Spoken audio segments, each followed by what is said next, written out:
The $6.2 million Breeders' Crown lived up to its advanced publicity and provided thrills, records, and plenty of great memories. Hi everyone, I'm John Pavlak. Welcome to our post-Breeders' Crown edition of Eye on Harness Racing. The entire harness racing world had its eye on Woodbine Racetrack this past Saturday, where all 12 divisions of the Breeders' Crown went to post. Our videographer, Rich Johnston, and Harness Racing Communications' Ken Weingardner were in the midst of it all to record the sights and sounds. They brought back plenty, so let's get to it. And we're here at Woodbine Racetrack tonight for the Breeders' Crown 12 Championship races, and we're getting ready for race number 1, the Mare Trot. Ursa Hanover just floats away now and settles in behind Emmy Lou who squares off now. French Fries and Vinegar on the outside. What a mile from French Fries and Vinegar. French Fries and Vinegar, Jody Jameson. Action Broadway. And then Autumn Escapade and Emmy Lou Real quick, get a comment on that trip there. Just a bit of an unbelievable trip, as she's done all year, and Jeff got her ready tonight. Focused her for the Breeders' Crown maybe 10 days ago, 2 weeks ago, I guess he decided to, and I was 100% behind it. I thought she was good enough with all these fillies, especially with Buckeye St. Pat out, and she showed it today. The race for Horse of the Year likely ended in this year's Open Trot, in which the Canadian-owned star Sandpail beat some of the best trotters in the world, including a pair of European stars. Driver Randy Waples took Sandpail to the top before the half and then held off France's Rapide Labelle in a 1:51 and 4 mile. Rapide Labelle second on the outside, still closing. Here comes Commander Crow off cover now, 3 wide from the ride. Sandpail, when called on to do so, digs in for Waples. Sandpail on the inside on his home turf. Sandpail, you're the man! Sandpail wins the race.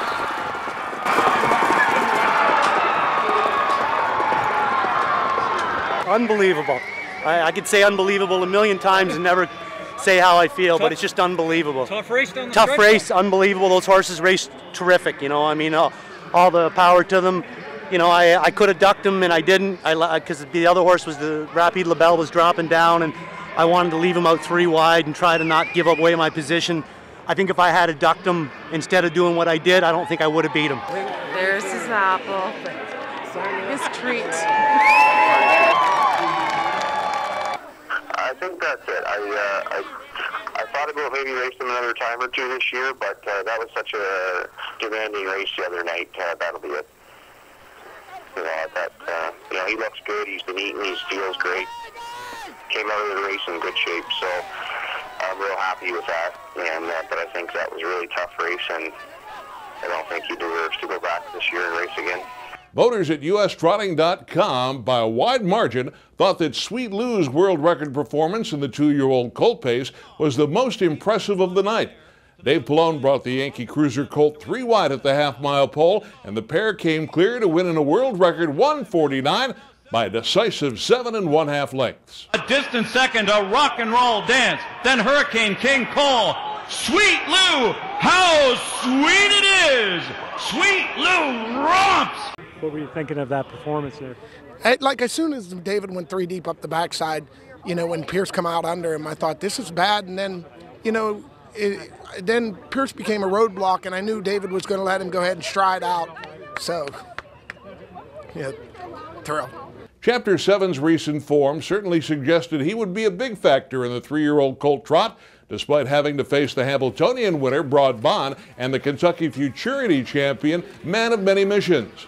The latter held sway until making a break after the 3/4 pole, which then left Chapter 7 and driver Jeff Gregory as 7-length winners in 1:53. By 3 lengths now, coming into the final 8th of the mile, and it is the Chapter 7 show starring Jeff Gregory and Linda Toscano, Breeders' Crown champion. Chapter 7 demolishes this group. What's this mean to you? You work a career, you work a lifetime to get a horse like him, and then to actually have it happen on a big night with everybody watching, it's kind of like what you're doing it for. The United States Trotting Association is your place to find out more information on the standardbred breed and the exciting sport of harness racing.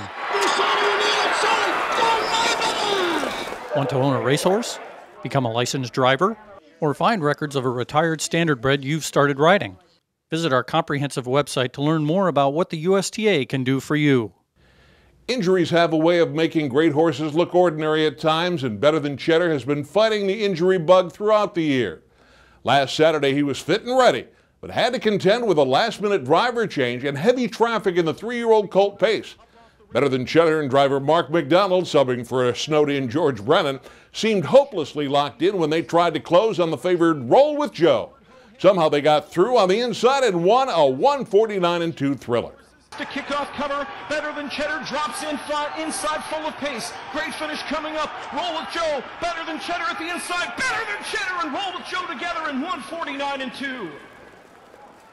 Have you done anything differently with him, or has he changed in any way since the early part of the year? Mainly just that he's healthy now. I had all kinds of health issues. I couldn't keep him healthy, and he's now, the colder weather definitely helps him. He's got bad allergies, that definitely helps him, and he's healthy and he's ready to go now. He's been fast like this, like I said, ever since he's a 2-year-old. He's been wicked, wicked fast, and just a bad luck horse, but now all the luck's coming his way finally.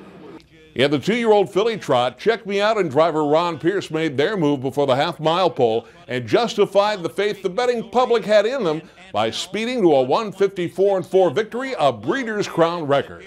Outside for a Dancer, and then it's Miss Paris. Check Me Out in front by 2. She's clear and home free. Check Me Out, a dominant winner here. Any concerns tonight with Tim being unavailable to drive? Well, you know, he knows the horse and he's been driving her, but Ron Pierce is not a bad second. You know, he's a great driver also. And I trust Ray. Ray is the trainer, he's a partner, and he's my friend. And when he put Pierce on, I knew, you know, that was fine. That's great. The mare Pace was a no-doubter.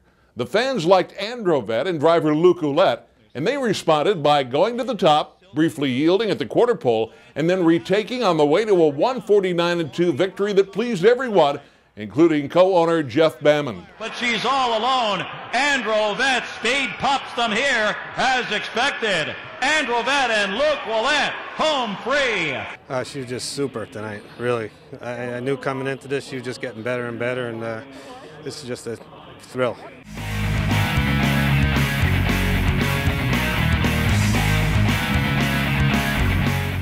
It wouldn't be an official Breeders' Crown night without seeing John Campbell in the winner's circle. Through 11 of the night's 12 races, Campbell had driven in 9 and had not won, and in fact had finished last in his first 4 drives. But the man who has won more Breeders' Crown races than any other by far scored in the nightcap with Better Sweet in the open pace, defeating the favorites, Foiled Again, and We Will See. Here comes Pearson. We Will See. Better Sweet at the inside. Foiled Again is rolling for Pallone. 3 across finish coming up. Better Sweet digs in at the rail for Campbell. Better Sweet wins the Breeders' Crown. This guy, you know, he's been knocking heads with these guys all year long, and he's been right there with them. How nice is it to see him break through in a big race like this? Well, I think he deserves to win one of the big races. He's actually been knocking heads with these horses 3 years in now. That he's, you know, he won the Classic Series a couple years ago, so he's, you know, he's been at it a long time, and it's pretty remarkable to go the kind of miles that he has 3 different years in a row like this. What's it mean to you to win this one? Well, the rest of the night was pretty well a disaster, so it's great to finish off with a win. You know, just nothing raced well and some made breaks, so to finish off with a win certainly makes the night a lot more satisfaction, put it that way. Well, that's it from Woodbine, John. It was a great night of racing, even though it didn't start out the way everybody thought it would. Sandpail came through, delivered a big win for the hometown fans, defeating the European horses, and we saw plenty of other great performances. Sweet Lou with a world record, Better Than Cheddar, and Chapter 7 with big victories, and John Campbell capping the night with another Breeders' Crown trophy to his credit.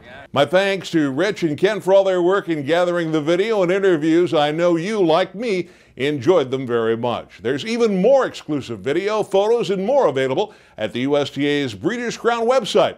Visit ustrotting.com, click on the racing link, and then select Breeders' Crown mini site from the drop-down menu. And while you're at ustrotting.com, be sure and click on the handicapping link to see the new November schedule for the U.S. Trotting Association's strategic wagering program.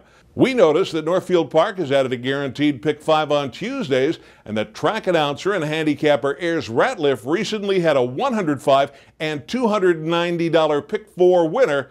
A couple of very good reasons to visit the site. Good luck. Finally, Stan Bergstein, one of harness racing's most innovative and honored individuals, died this past Tuesday. It's difficult to express his importance to the industry. He was a prolific writer who used his pen to both praise and to criticize. He was the voice and face of the sport on television over many decades, and his annual Harness Tracks of America meetings provided a forum to enlighten and educate countless individuals over the years. Bergstein's career will be remembered on the pages of the December issue of Hoofbeats, accompanied by reminiscences from those who knew him best.